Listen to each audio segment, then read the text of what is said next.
It's time for a new classic business sedan in the combustion engine segment. This is here the all-new Audi A6 sedan, or saloon, or limousine as we say in German. And it's Thomas Landegefühl in 4K, full screen, full length. Let's go with the all-new Audi A6. How good is it? What does it deliver here in this new generation? And also how different is it to the Audi A5, which is now just a little bit shorter. Soon more to that. Here in the front we can see this is, so to speak, the base model, and no, it's not an RS6, but the grille has an RS6 look, you know, like with this really wide honeycomb structure here. That looks pretty cool, doesn't it? And it's also all painted, so you don't have any plain black plastic elements here on the exterior. So that was also something they want to achieve with, you know, positioning the vehicle, you know, in a higher segment.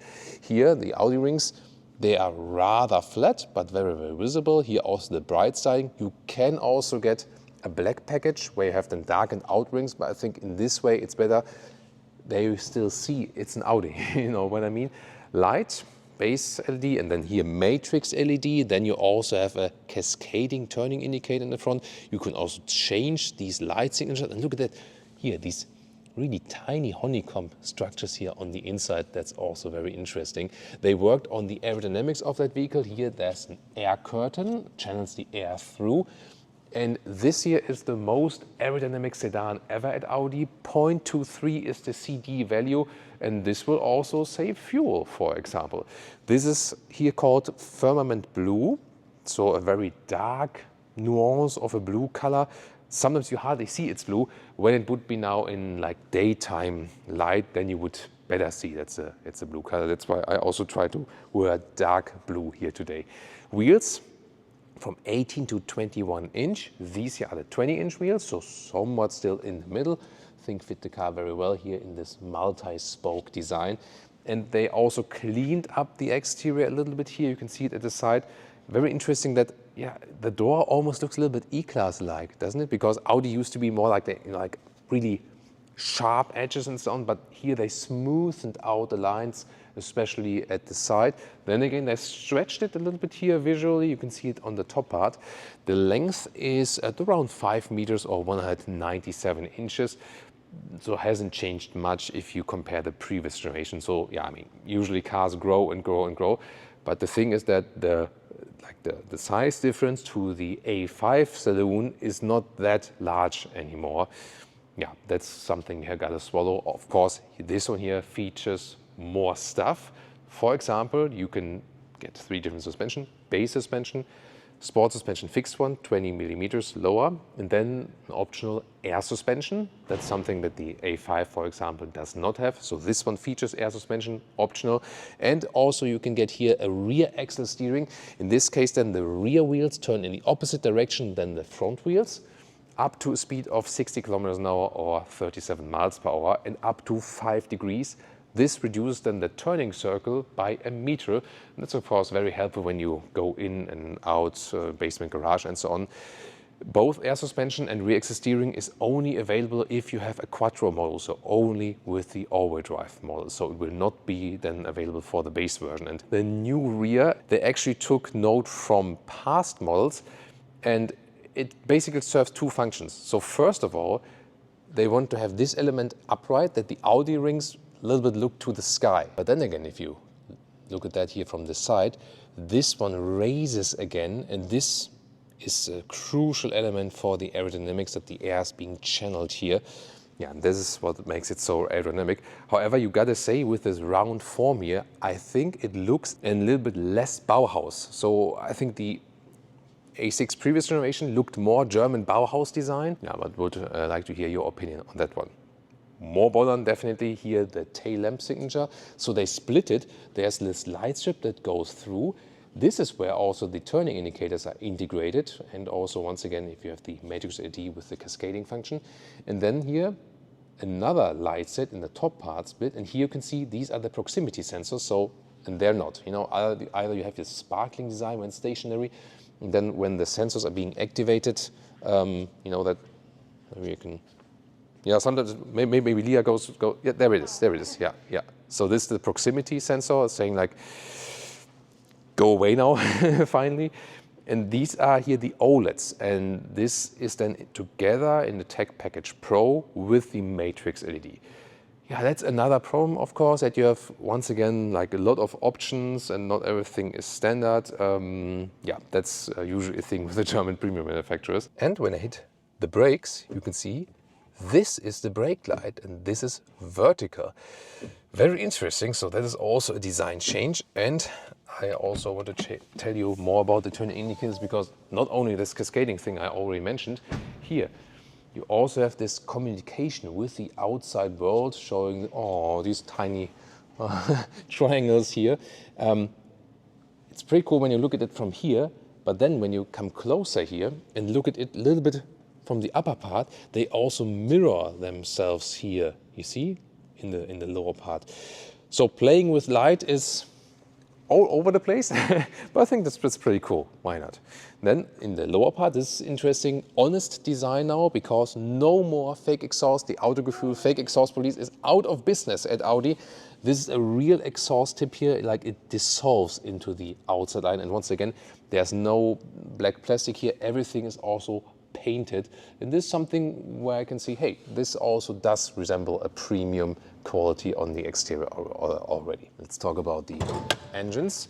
One more important thing, by the way, before I open the hood, is they claim they have reduced the overall noise while driving the vehicle by 30% with additional dampening measures and so on, even foam inside of the wheels. So yeah, looking forward to drive this one and then comment if it's really so silent while driving. As for the engines, under the hood you would start with 2-liter 4-cylinder engines, both TFSI and TDI, so turbo petrol and turbo diesel, 204 horsepower. The small petrol engine is only available front-wheel drive, the diesel front-wheel drive or all-wheel drive. And the diesel also gets the MHEV Plus system in Europe. That's an extended mild hybrid system, 48-volt board net, also with some 25 kilowatt recuperation possibility for more fuel savings. And then here, the 3-liter 6-cylinder, 3-liter V6, 367 horsepower. And yeah, this is so far then the strongest one. Of course, later we also expect S6 and RS6 models and so on. I guess this one will also be the base for the S6, but this is here the V6 for the base model, for the base A6. You can also check out more of the engine facts in the video description, and we also have a pinned comment with that. This one comes standard with the Quattro all-wheel drive, and for this one you can also get the sports differential, the Quattro sports differential for the rear. And this is then also with a torque split to get out of the corners in an even better way.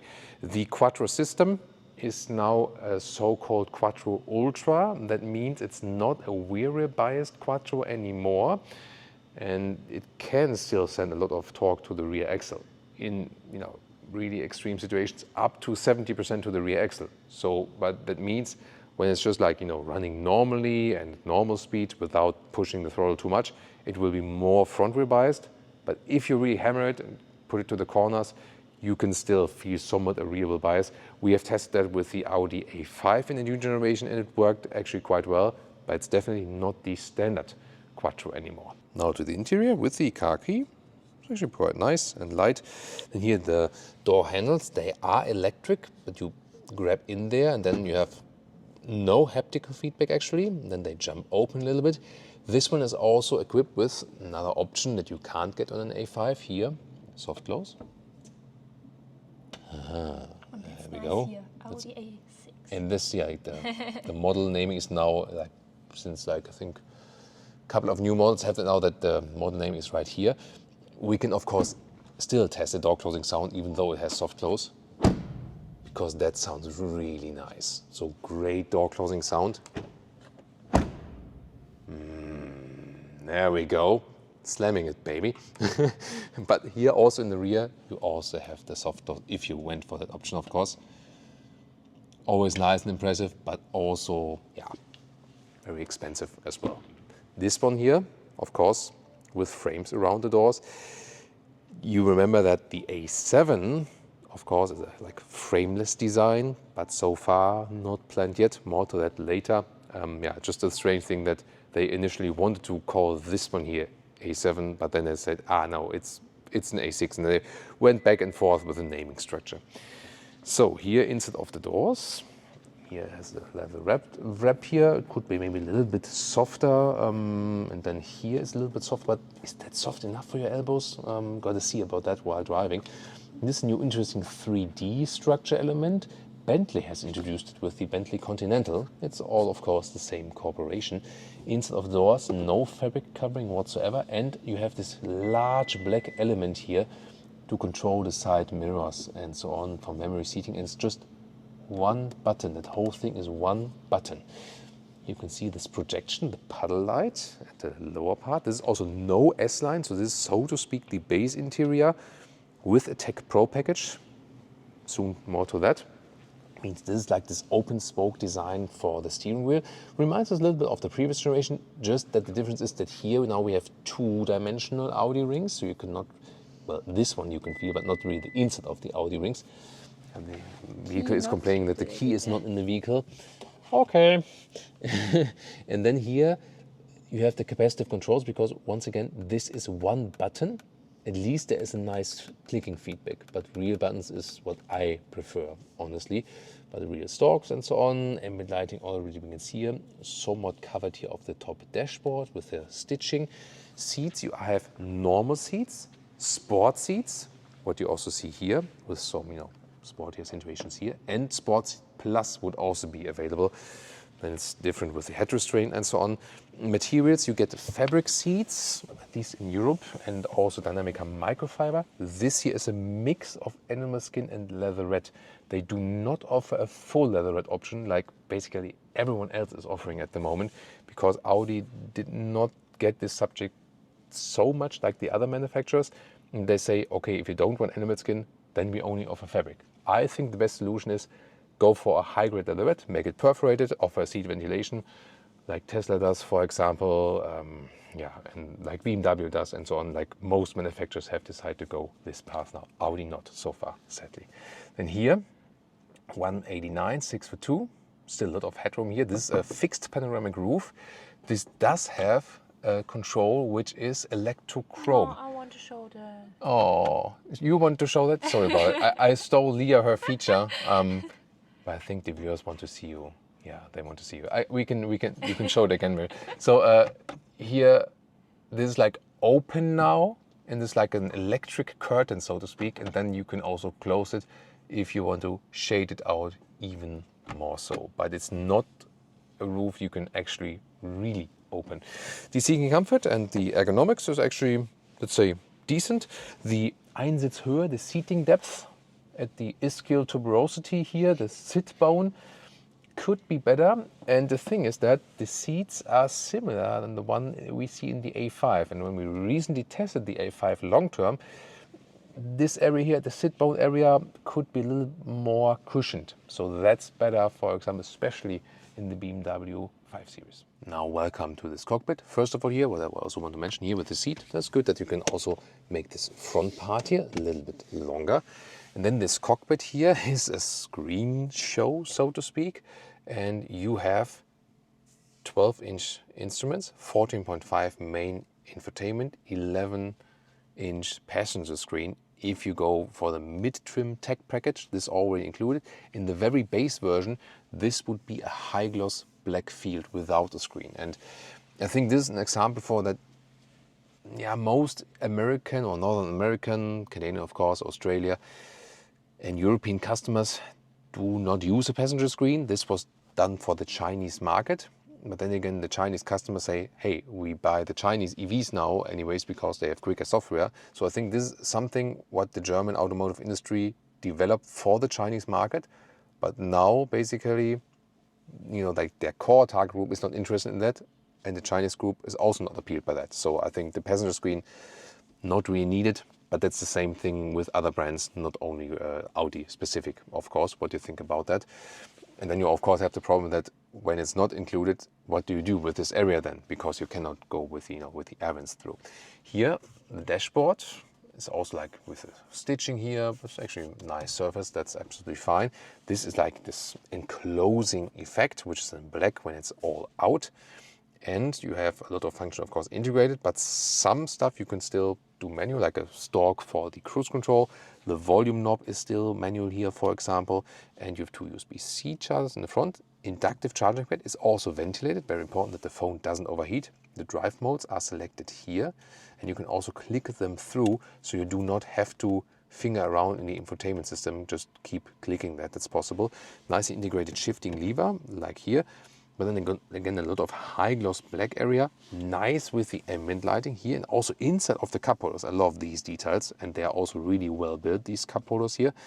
With the high gloss black surfaces, I talked to Audi about that, and they say that they got your feedback, because here we have usually a lot of feedback that you say, hey Thomas, can you tell the manufacturers that it's just too much high gloss black? And they said they got that feedback, but at the point where these cars were developed, the decisions were already done. So this feedback will then be in some of the next vehicles, and yeah, we'll also keep pushing for that, because most say that they don't want too much high gloss black. For the elbow here, I would say it's soft enough. You can also adjust this one here in height, this armrest. This was also something that one of you guys actually asked me, Thomas, can you always test if you can adjust the armrest in height? There we go. Underneath there's more space, but no charging at this interior spaces, just then here in the front, either with the USB-C chargers or with inductive. Apple CarPlay, Android Auto is wired or wireless, is both possible. So overall, I mean, you do feel at home here. Middle console not too wide. It is more or less the same like in the Audi A5, also like in the Audi A6 e-tron, in the Audi Q6. They all now have somewhat the same cockpit. Once again, also of course economies of scale and so on. And here the driver POV. I mean, these rings look good. I did prefer the more three-dimensional ones, but they look good. That's the thing. Then here the controls, I said good feedback. You can switch through the views of the digital instruments as well. And hey, wow, this is now the RPM meter again. So they have changed that according to our and your feedback. So we have some RPM information right there. And we also have a head-up display. And now for a perfect transition between the steering wheel and the main infotainment unit, important feature, press and hold the favorite button. And then you can switch what you want to have, and let me guess which option I will choose here. That's right. Warning sound for speed limit off. That's very important, because it's otherwise, yeah, can be too annoying. This is new EU or you thing. drive slower. I should drive slower? Why? Yeah, Lia is all about German efficiency, of course. And then here you have this main menu. There's like this app view, for example. It's decently quick, I would say. The climate unit is here, and there again we have this problem like in the other new Audi models, that I feel like, what do I have to do with my hand? Yeah, it's supposed to be that you rest your hand there and do like this, but it looks a little, doesn't feel good, you know? So this area is too big then actually, and I don't know. So not the ergonomically best solution, honestly, gotta say that. So I put it off again. Very cool is that you can program, so here you can also program your garage door opener. That's a nice feature. And then you can just click it here, or combine it with geolocation. I recently tried that and showed you a reel of that. And Apple CarPlay, Android Auto is also available with a nice integration right here. So sorry, honey, I dared to take away the feature from you to show the electrochrome roof. But there's one detail I did not show yet, because you can also stop it actually in the middle. There we go. So you have like half open, half closed. I'm not sure exactly why, but I mean, you can do it. Yeah. You can do it. Why not? And when I'm driving faster on the German Autobahn, once again, Lia can hold on tight, because this vehicle still features four handles here from the inside, also here in the rear, also with a coat hanger here. Yeah, that's very important. Now to the rear compartment. First of all, here inside the doors, this is all wrapped here on the top part. Here once again more from this Bang & Olufsen sound system. And here is the manual shade, is nice. Also some matte wood here. However, no covering at the inside of the door pockets. Top tether in the lower part, and we also have ISOFIX on the front seat and on the outside here each, and you can also slide these here nicely up and just put them down again when you don't need them. Here there's the armrest with adaptive cup holders. This is solid build quality everywhere, and when you this one is also a ski hatch that you can just open the middle part here. Also a relatively large middle console, and this climate unit we still know from the previous generation. And yes, it is capacitive, but for a capacitive solution, it's actually quite decent. You also have this kind of feedback, clicking feedback, 2 USB-C chargers and more high gloss black area here, definitely. Yeah, and then of course the big thing is about how much space do we have. So first of all, this being the sedan, this also is panoramic roof, but it ends here. And then with 189 6x2, I can still fit in here some space above, so that's actually fine. Yeah, and about the legroom, you see it fits when I'm sitting in the front seat here. I'm of course tall. This works. However, considering the length of the vehicle, it is not much legroom. It's been the same in the previous generation, also with other competitors definitely, so not the best usage of space. If you now think about the difference to the A5, in the A5 it's even closer. So here the wheelbase difference, we have here 4 centimeters or 1.5 inches more wheelbase, and that's exactly what we see here, because in the this like here in the A6 and in the A5 it was like this. So this is the it's cool, right? You know, when you ask me what's the difference between the A5 and the A6, I say this. Okay, yeah, I think you get the picture, and the overall seating comfort is actually okay. This actually pretty nicely with the ambient lighting and so on. So design-wise, feel pretty much at home. Yeah, but the thing is that like the use of space, this has always been a problem in this segment, and large middle tunnel here, of course, needed for the all-wheel drive system. Yeah, that's you can't get around that really. Now to the trunk or the boot, 450 liters here. If you have the mild hybrid system, as shown here, if you have no mild hybrid system, then they go with 490 liters because underneath you have more space. Here you just have like a little bit for some equipment. Otherwise you would have some more space underneath because the MHEV battery is placed underneath here. And remember that in the US market there will not be any mild hybrid system, so North American market. This is more EU specific, definitely. We have to see how it is with the other markets soon as well. And here the cabin trolley still fits in the sedan trunk, also in the vertical way.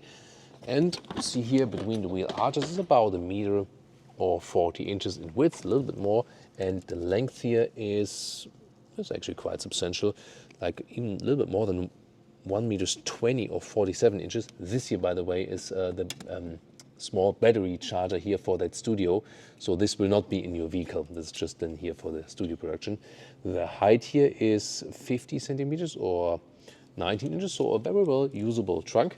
To fold the seats, there's no release there. You have to go around. There we go. Here 1/3 and 2/3.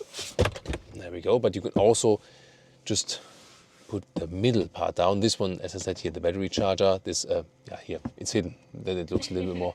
But this, the 12 volt battery that doesn't die as here in the studio when the vehicle is standing here all day with the lights on and all the electric consumers and so on. And here the length to the seats that we will be driving is actually more than 2 meters or 78 inches. Now about the price, and also what reason would you have to get this one here, the all-new A6, in comparison to an all-new A5? So first of all, here for the sedan, entry price, we know the one for Germany at least already, 55,000 euros. That's 3,000 euros less than for the Avant, for the estate version. And it's also, of course, higher in the entry price than an A5. Difference will be like some 10,000 euros, at least in the starting prices. It can differ more, of course, when you put it all full of features. So as it stands here right now, if you think about this is 3-liter V6, air suspension, rear axle steering, Tech Pro package and so on, yeah, then you rather move close to 100,000 euros. I don't know exactly yet, but of course the experience shows that you can maybe almost double the price of this entry price vehicle in here. And what would be the main differences to the A5? So somewhat a problem is that the length difference A5 to A6 is only 16 centimeters or 7 inches. It's not too much, and the wheelbase is just like tiny bit longer than here in the A6. What you get here is optional air suspension, the rear axle steering, soft close at the doors. These are, to me, the three main aspects actually, because everything else you can basically also get with the A5 and then also to a lower price. It is also a question of design, not necessarily in the front, this is more or less the same, but the rear, both with the Avant and especially here with this sedan, is way different. And of course, a major difference, here you still have the classic sedan trunk, a closed trunk, whereas with the A5 you have this fastback opening. This here is maybe pro if you think about like burglary or something like that. That stuff is safer in the separated trunk. Then again, the A5, of course, with the fastback opening has a better access to the trunk. You have so many tech features that they even improve the noise insulation, and that we really expect a very smooth and soft ride, because A6, A7 and so on have been like really great always in the driving experience and one of the best long-term, like long-haul vehicles. I'm looking forward to drive this one here again to prove or see if it's even become better. Now, of course, the big question is as well, what about the A7? Because you remember there was this confusion with the naming. This was supposed to be called A7 because they want to have the combustion engine on the odd numbers and the electric models on the even numbers. This naming has been cancelled now again because they say, hey, it's an A6 sedan, let's call it A6 sedan. I think it's the right decision. But then the question is, what happens to the A7 with the fastback opener and so on? So far, it is not planned. To me, it was probably one of my favorite Audis overall. If there will be another A7 successor, we will of course keep you updated, but so far probably we have to live then with either here the A6 sedan or the A6 Avant, which we have recently also shown to you right here, or of course the main competitor, the Mercedes E-Class.